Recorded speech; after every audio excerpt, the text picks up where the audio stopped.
welcome to a very Christmassy edition of The One Show, live from Television Centre.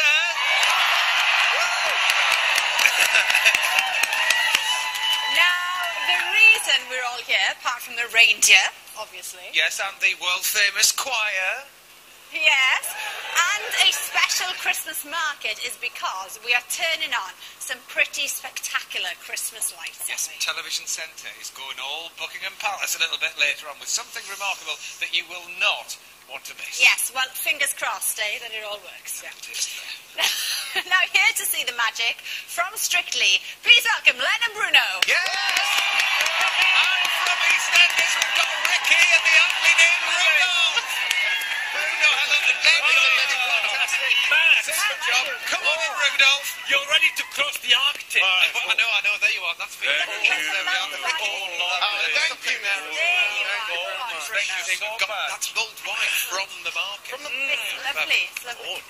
Yes. Wonderful. Little something to wet the whistle there, and we're going to be talking all about the secrets of Christmas TV in a little while. Very exciting. Yes, but before all of that, now this famous old building, Television Centre, has seen some fantastic moments in TV history. Yes, and tonight, prepare yourselves for another one.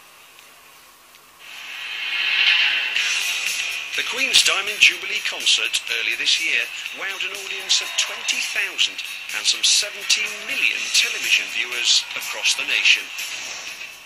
One segment of the show, which was a real talking point for many people, meticulously matched a series of stunning images onto Buckingham Palace itself, allowing the facade to seemingly fall away like a stage curtain, to then totally transform the palace into something entirely different. This effect is called projection mapping, and I'm getting a sneak peek into an extravaganza that's happening later tonight on The One Show. Not at one's house, but at our house. This is BBC Television Centre, the setting for tonight's show. But to make it happen, you need to start with an architectural surveyor, like Jonathan Fletcher. What the projection company needs is a very accurate 3D model from us, and how we get that is through this device, which is called a laser scanner. OK, and how does that work? This will rotate 360 degrees, and it will fire a laser 50,000 times every single second. It's measuring the amount of time it takes for that laser to leave the instrument, hit the object, and return, and that gives us a distance. Once the scanner has completed making these measurements, they form what is called a point cloud, which, with some computer wizardry, creates a detailed 3D model of the building, which is then passed to the projection team, led by Evan Grant. So, Evan, why is having a 3D model so important? So what we're trying to do with the show is make the building look like it's transforming and morphing and distorting and doing seemingly impossible things. Using the 3D model, we can create all of these illusions using animation and motion graphics in the computer, and then we render out that show and we go back onto site, and then we project that model back onto the building and then play the show out to create the illusion. The success of this type of illusion rests upon the projection matching the building perfectly. When done well, they can make architecture morph, transform and explode before an audience's very eyes. The result? A sense of wonder. So come on, tell us, what have you got in store for Television Centre? We're going to celebrate the building and we're going to celebrate Christmas, but really you're going to have to wait and see. With a team of designers working around the clock to create what they hope will be the ultimate in projection-matched Christmas lights, the show will only start to become a reality once the high-powered projectors are craned into place and then precisely aligned.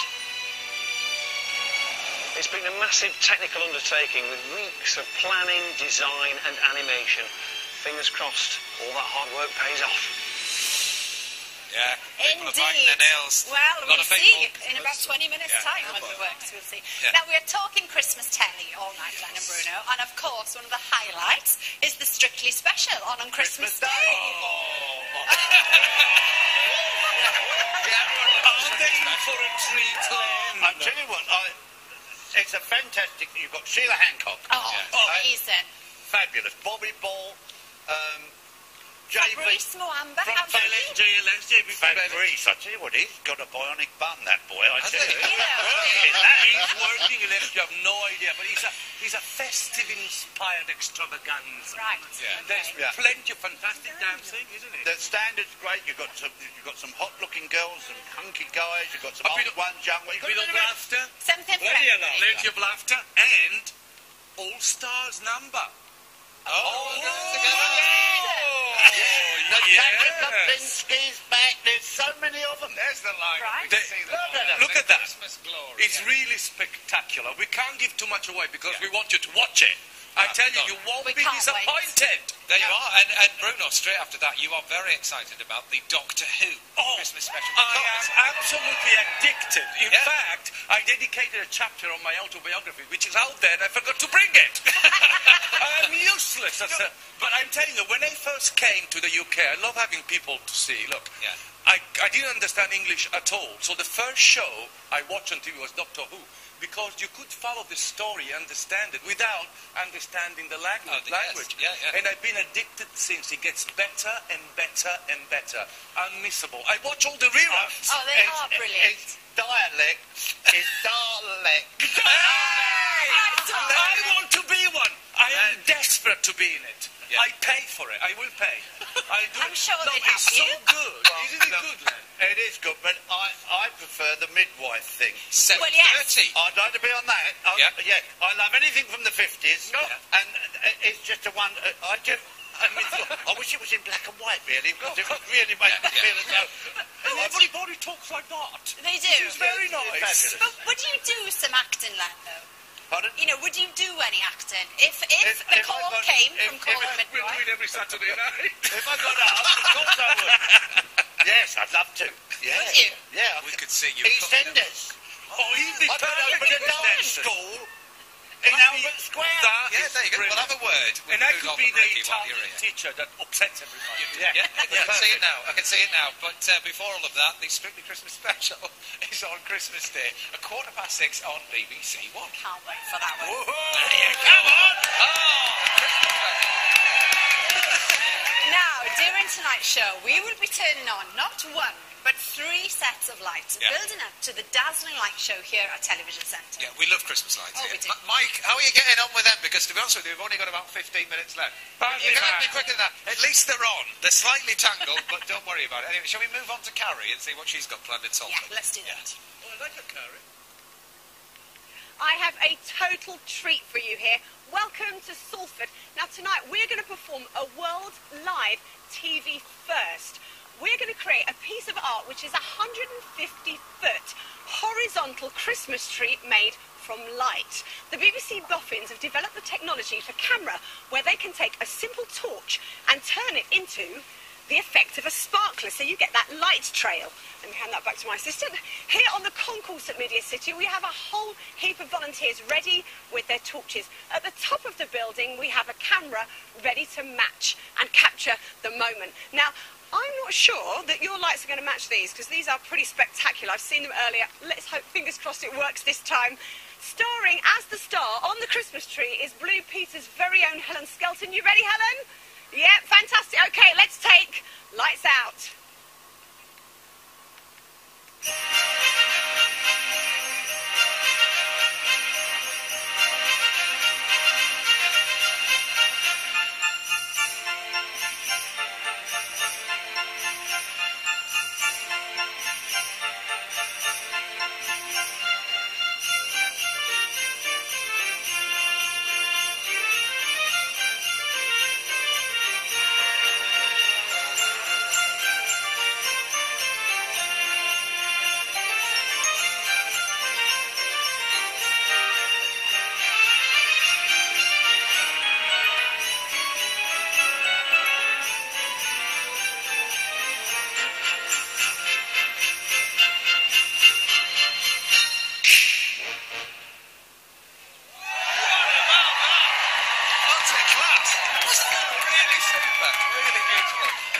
Skelton isn't just a star on that Christmas tree, No. isn't it? Strictly Christmas special. I'm sure she'll do well as well, do you think? Oh, yes. I'm obsessed with Strictly. Yes, but a big thank you to Carrie and to everybody there with their lights and their torches and all the wonderful things that they were doing there. Now, it is a pretty good year for Christmas TV, as we've been saying. Even the Queen's speech is going to be screened in 3D. That'll be an experience. Yes. Oh, Giles Brandreth has been to find out why what's shown on telly for Christmas and when is so important.